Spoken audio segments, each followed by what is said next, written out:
What's up, guys? In today's video, we're going to be going over my top 9 do's and do nots of Etsy SEO. I'm going to keep this as short and sweet as I can, giving you some of the top things, some of the even myths that are out there when it comes to SEO and how to optimize to your best abilities when it comes to 2024 on Etsy. So let's not waste any time. Let's get right into it. Number 1 is do not change your SEO for a listing that is performing. SEO meaning the keywords in the titles, tags, and description, with the exception of if a holiday is coming around and it is could be a holiday product, right? Maybe we can put in some holiday keywords scattered in there. If it is a holiday specific product that could be perceived as a Christmas gift or something like that. Or if the nature of the listing has a pink background and could be for a Valentine's Day gift and it is speaking to that customer Valentine's Day avatar, then yes, maybe add some seasonality keywords in there. But other than that, if it is a listing that's performing well, do not change the SEO of your listings. Which leads me to number 2, which is if you want to test for optimization, duplicate the existing listing and run it against the previous listing. So if you want to split test one title against a different title, duplicate the listing and run them against each other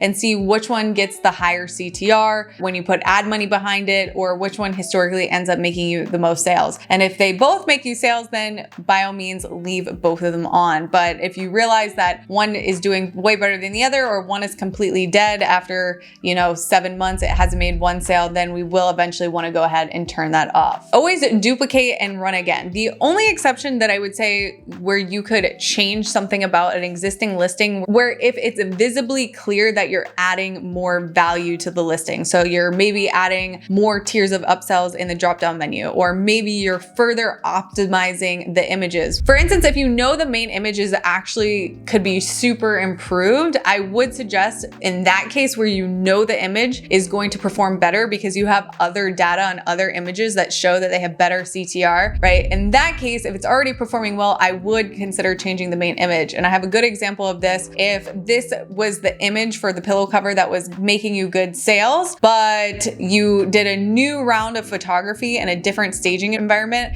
and all of those new staging environments are the ones that are taking off, and you turn this image to this image, right? In that case, I would actually know for sure that I'm adding more value to the listing. So I would actually go ahead and switch the main image. I'm not changing keywords, but I'm changing the main image. Other value that you just clear as day know that you're adding is maybe updates to the graphics, or making the graphics in the following images better, a video, or like I said, adding more tiers of upsells or more offers. Maybe you're offering more sizes or different variations in that drop-down menu. Again, if you're gonna change the main image, I would make sure that it's data driven. So like in that example, it's not, I'm gonna put a new image just because. I've had data on other listings in certain staging environments that work really well, and the CTRs are really outperforming all my older listings. So I'm gonna give that listing that is performing an image that historically is staged in the similar environment as my other listings that are performing as well. So it's not just randomly changing the main image, it's actually making it a data-driven approach by, validating that staging environment with other listings that you have. Number 3 is do not repeat keywords in the title. So you no longer have to repeat keywords in the title, right? And sometimes it's really hard to do this, but Etsy is saying this is kind of keyword stuffing. So you really want to try the best to not repeat the keywords a bunch of times. Sometimes if you have to do it maybe once, that's okay. But other than that, you really want to get really creative with making sure you're optimizing all those keyword positions where the keyword looks like it's making sense, but also optimizing for the best case scenario with your best case scenario keywords at the beginning. I have a full Etsy SEO training on just how to write your titles, tags, and descriptions. So that is updated for 2024. Make sure you cue that video next. Number 4 is do use similar keywords in the tag. So there is actually a query matching where if there is a best case scenario keyword in your title and also in your tag, you are going to get prioritized for that long tail keyword if it is being searched for in Etsy. So if somebody is searching banana backpack and you have banana and backpack right next to each other in your title, but then you also have banana backpack in your tag, then you are going to get priority for banana backpack because you have it both in title and tag, and you have the two words actually together. So instead of making it banana personalized backpack, you actually have banana and backpack together. So you don't want to just repeat all of the tags that you have in your title, but if there are best case scenario long tail words, I would put them both in the title and the tags. Not all of your keywords, but just like the top words that you want to rank for. So words that have good search and maybe less competition in the title, but also in the tags. But also you can use some of the same words again in the title, but change up the positioning of the words to just spread your searchability, right? Or rank for words maybe in different keyword positions. So like I mentioned, if in the title you have banana backpack and then in the tags you have banana backpack, right? Then in another tag you could put banana style bag or something like that, where you still are repeating banana, but you're also incorporating other keywords to expand your searchability. Number 5 is give your listings time to optimize. So if you post your listing and you're immediately already changing things, it kind of messes you up in the algorithm because Etsy needs to give your listing a quality score. And this can take up to 60 to 90 days is what they're saying. So you don't want to be constantly changing your listing. You want to see how it performs as is. So you really want to make sure that when you launch your listing, it's optimized to the max with images and videos, your keywords before you actually launch it. So then you can actually let it sit in the algorithm and let it do its thing. Number 6 is do not try to check your rank on Etsy. I get this comment on YouTube a lot where people are like, I have a brand new shop and I'm ranked on the first page. Etsy's algorithm, it's just like on TikTok and Instagram, right? The things that you previously searched are going to re-showcase themselves in your search pages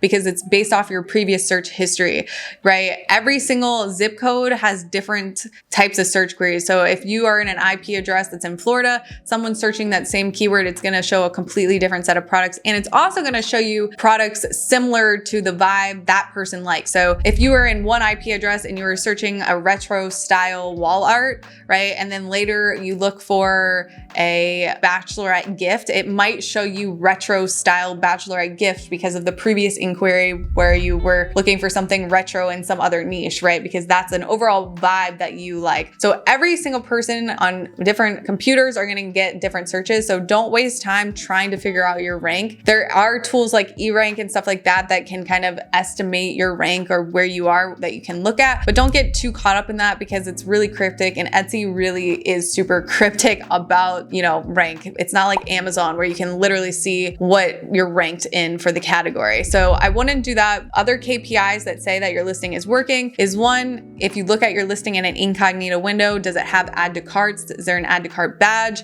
Number 2, is there a bestseller badge? Bestseller badge is usually the only indicator that it is selling well. And number 3, is it one of your top listings in your Etsy ad? So is it one of the listing that spends the most money, but also generates you the most revenue? And not just spends and revenue, but also actual profit. So actually, when you calculate your profit off that listing, is it actually yielding you the most profit? Those are the biggest indicators that a listing is working well for you. Number 7 is when you start doing your keyword research for your listings and you're using eRank or Sales Samurai or the Etsy search bar, right? You want to start broad and then narrow in. So a lot of these search tools, right? You can start typing in keywords. I wouldn't go super specific. So if you were selling pillows, right? I would type in pillow cover and then see what top words show up there and sort it by what are the top performing words and let those tools tell you what are your best case scenario words based off of search volume, but also competition, and let them give you new long tail keyword ideas that are more specific that you can fall into. And again, picking your best case scenarios is a mix of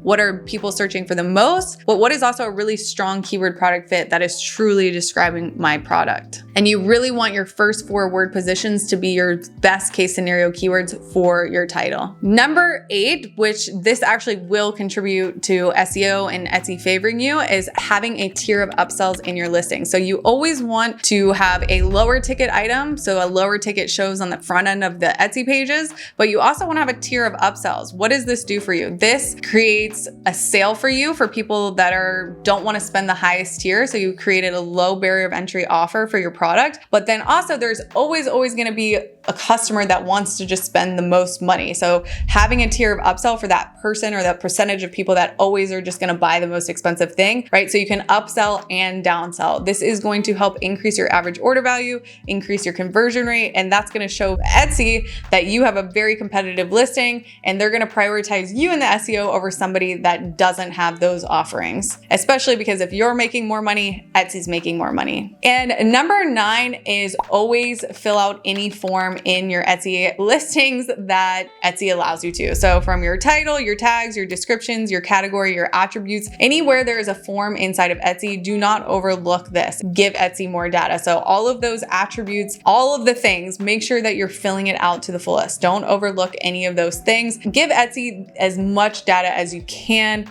about your listing. Guys, I have again more in-depth examples and case studies of actually how to write your titles, your tags, and description. So you can cue that video next. Overall, guys, thank you so much for staying until the end. I hope to see you in other videos, and make sure you're commenting your questions down below because I do answer all of my own comments myself. So if you have any questions, make sure you're commenting them down below, and I'll see y'all in the next video. Bye, guys.